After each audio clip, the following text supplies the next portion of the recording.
Hey, how's it going? This is Ricardo, and in this video I'll show you how to remove the base cover Dell Latitude E5540. If you're looking for parts for this laptop, go to our website and use this coupon for a 5% off discount.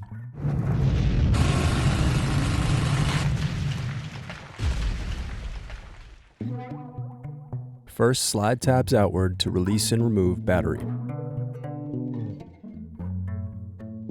Now unscrew and remove base cover.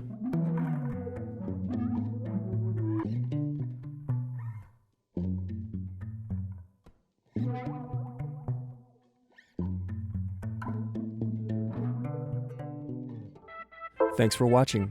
Don't forget to like and subscribe if you enjoyed this video. And if you need more, check out this playlist to watch other tutorials for your laptop. You can also click here to find parts for your laptop at partspeople.com.